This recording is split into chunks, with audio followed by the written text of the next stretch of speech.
Hello everyone. सो आज हम बात करेंगे निफ्टी के लिए कि निफ्टी में कहाँ सपोर्ट और रेजिस्टेंस है अभी। तो मुझे ऐसा लगता है कि 200 डीएमए पे ये अभी टेस्ट कर रहा है और होपफुली इससे नीचे ना जाए। अभी ये हो सकता है ये एक बाउंस बैक दे, 50 डीएमए तक जाए, उसके बाद में एक थोड़ा रिवर्सल आ सकता है, क्योंकि अभी कुछ ऐसी पॉजिटिव न्यूज़ है नहीं अभी मार्केट में। जितनी भी हैं सब नेगेटिव आएंगी, क्योंकि हमेशा मार्केट जब भी गिरता है नेगेटिव पर ही आता है। तो कितना अभी निफ्टी गिर चुका है हम देखते हैं ये वाला। और होपफुली जिनको अभी फर्स्ट टाइम इन्वेस्टमेंट स्टार्ट करना है, तो इससे अच्छी अपॉर्चुनिटी अभी नहीं हो सकती। 10% का हम करेक्शन ऑलमोस्ट निफ्टी पे देख चुके हैं। तो मैंने भी अभी कुछ टाइम पहले ही मैंने 25,000 26,000 के अराउंड मैंने अपना सारा प्रॉफिट बुक किया था। अब क्योंकि मेरा एक ये रीज़न था कि मुझे मोस्टली अपना इन्वेस्टमेंट म्यूचुअल फंड में डालना था, क्योंकि मैं स्टॉक स्पेसिफिक ज़्यादा नहीं हूँ, क्योंकि लोगों को, हम जैसे रिटेल इन्वेस्टर्स को नहीं पता चलता कि कब कौन सा स्टॉक खरीदना है और कब कौन सा बेचना है, क्योंकि हम अपनी जॉब्स में इतना बिजी रहते हैं कि हमको इतना ट्रैक नहीं कर पाते उनको। तो मैंने भी अभी अपनी इन्वेस्टमेंट जर्नी दोबारा से स्टार्ट की है म्यूचुअल फंड के थ्रू। तो और मैं कोशिश करता हूँ अपना म्यूचुअल फंड की अपना 60 to 70% जो अमाउंट मुझे इन्वेस्ट करना है वो म्यूचुअल फंड के थ्रू हो, कि भाई कल को अगर मार्केट 10% गिरे ना एक ही दिन में, तो मुझे कल पता चले कि कितना लॉस हुआ है। क्योंकि मैं शायद, हो सकता है हम लोग ना देख सकते हो, रिटेल में इतनी पावर नहीं होती है कि हम देख सकते हो। तो मैं कोशिश करता हूँ कि अपना सारा म्यूचुअल फंड में डालूँ 60 to 70%। 30-40% से आप खेल सकते हो कि हाँ थोड़ा रिस्क लेना ही पड़ता है मिड स्मॉल कैप में, या फिर जो आपको अच्छे लगते हो स्टॉक्स जिनमें आपको लगता है कि पोटेंशियल है अपसाइड में, तो स्विंग ट्रेड भी कर सकते हो उनसे, जैसा भी आपको अच्छा लगे। तो मैंने भी अभी स्मॉल केस में आपको दिखाता हूँ इन्वेस्टमेंट मैंने स्टार्ट किया। ये सुपर मल्टीप्लायर को अभी मैं बाद में बताता हूँ क्या है। मैंने मोस्टली अपना म्यूचुअल फंड के थ्रू किया है। मैं अपना दो पोर्टफोलियो रखता हूँ जनरली, दो अकाउंट रखता हूँ, जीरोधा पे और एक धन पर। जीरोधा पर मैं इसलिए रखता हूँ क्योंकि मैं म्यूचुअल फंड भी बुक करूँगा अमाउंट। ऐसा नहीं होगा कि मैं म्यूचुअल फंड, हो सकता है मुझे ऐसा लगे कि 6 महीने बाद ही ऐसा लगे कि मार्केट ओवर वैल्यूड हो गया है, तो मैं एक तरह से स्विंग की तरह उनको बुक कर लेता हूँ, जिससे मेरे पास अमाउंट रहे कुछ धीरे धीरे लमसम इन्वेस्ट करने का बाद में। और ये धन पर मैं अपना होल्डिंग रखता हूँ जो मुझे लॉन्ग टर्म के लिए होल्ड करना है। तो अपन देखते हैं धन पर।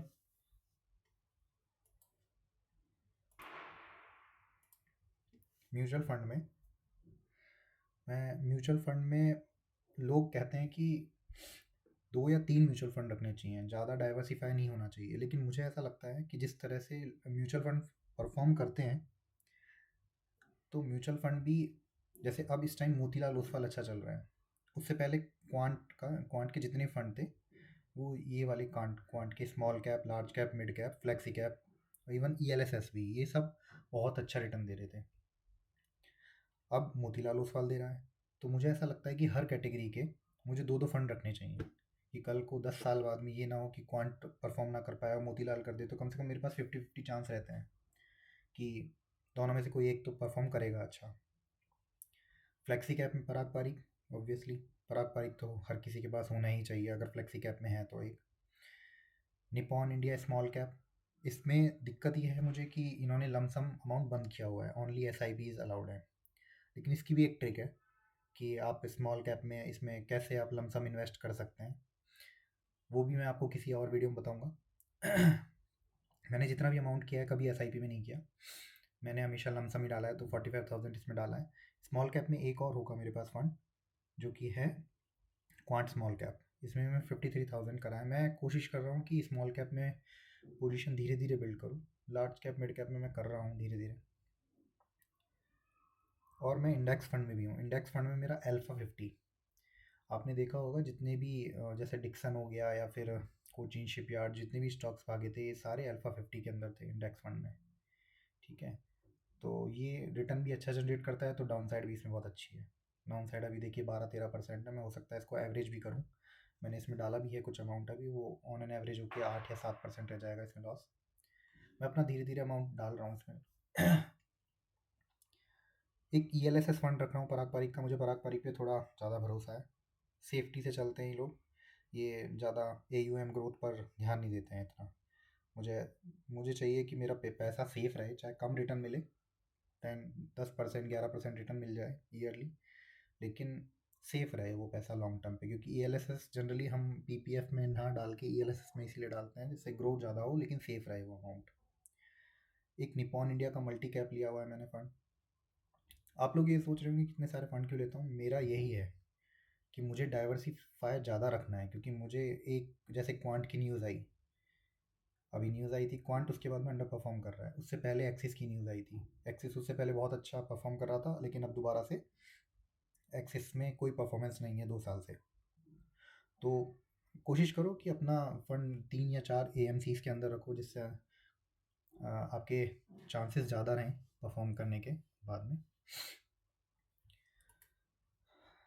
अब आते हैं मेरे एक जीरोधा पर है और एक धन पर है, दोनों पोर्टफोलियो मेरे अलग अलग हैं, ठीक है। तो जीरोधा पर मैं ये 4.64 लैक्स मैंने इसलिए डाले हैं म्यूचुअल फंड में। मैं इनको बुक कर लूँगा जब मुझे लगता है कि निफ्टी अब यार चलो 28,000 पहुँच गई है, 26,000 27,000 पहुँच गई है, मुझे यहाँ 5 से 7% रिटर्न मिल जाए तो मैं बुक कर लूँगा उस अमाउंट को। क्योंकि मेरे पास धीरे धीरे विड्रॉ करके अमाउंट होना चाहिए कुछ तो, क्योंकि लिक्विडिटी आपके पास होनी ही चाहिए कि कल को मार्केट और गिरे तो थोड़ा तुम्हारे पास रहे कि हाँ भाई मेरे पास लमसम इन्वेस्ट करने के लिए कुछ अमाउंट है, एवरेज डाउन करने के लिए। इसमें मैंने मोतीलाल ओसवाल का स्मॉल कैप, अभी आपने देखा होगा मोतीलाल के जितने भी हैं फंड्स वो परफॉर्म कर रहे हैं सारे अच्छे, तो इसमें मैंने मोतीलाल ओसवाल का रखा है। मैं धीरे धीरे एक्यूमुलेशन कर रहा हूँ, अभी इतनी जल्दबाजी नहीं है, क्योंकि मुझे लगता है कि निफ्टी का अभी एक बाउंस यहाँ तक का बाकी है कुछ 25,000 का, उसके बाद थोड़ा डाउन साइड आ सकता है, मुझे ऐसा लगता है। हो सकता है मैं गलत भी हूँ, क्योंकि कुछ नहीं कह सकते अभी, कोई ऐसी पॉजिटिव न्यूज़ आ नहीं रही है जो मार्केट को आप कहें कि हाँ मार्केट अब चलने लग जाएगा। क्योंकि आप लास्ट करेक्शंस भी देखेंगे ना तो भी ऐसा ही था। आपने देखा एक यहाँ 18,600 के अराउंड इसने टॉप बनाया, उसके बाद में डाउन आया 16,460 तक, फिर उसके बाद एक अपसाइड और आया दोबारा से। तो ये एक डाउनवर्ड चैनल में देखा होगा आपने, डाउनवर्ड चैनल ये पूरा।